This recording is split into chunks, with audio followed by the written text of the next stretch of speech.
My name is Pete, and I'm going to tell you your story today.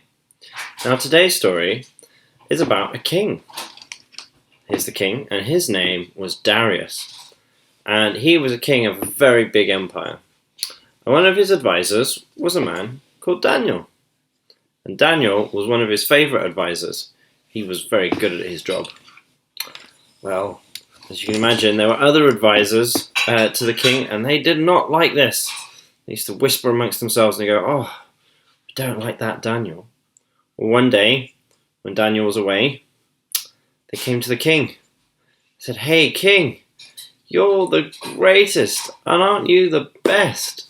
Why don't you make a law that for the next 30 days, no one can pray to anybody but you?"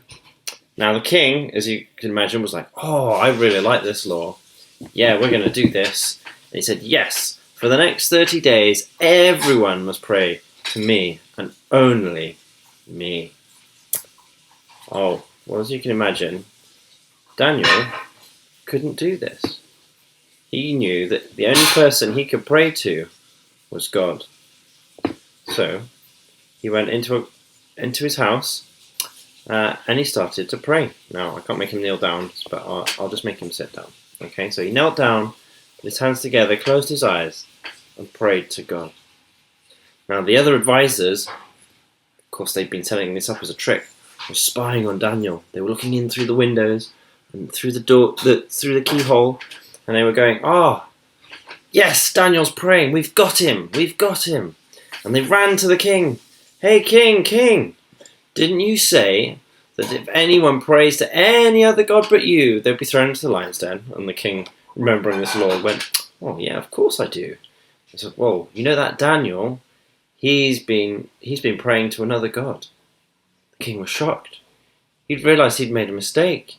He didn't want to get rid of Daniel, but the law was the law, and he couldn't disobey it.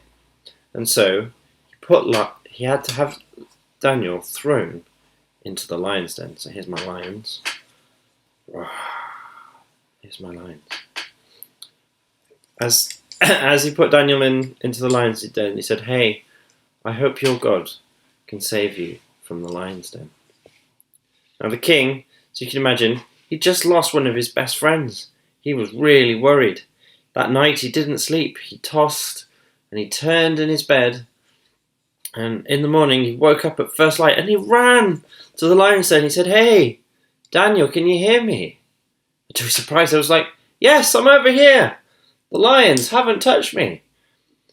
And the king was like, "Hey, come out. And Daniel says, "Yes, my God has saved me from the mouths of the lions." And the king was like, "No, we're going to get rid of this law. From now on, I want everyone in the land to obey and trust Daniel's God."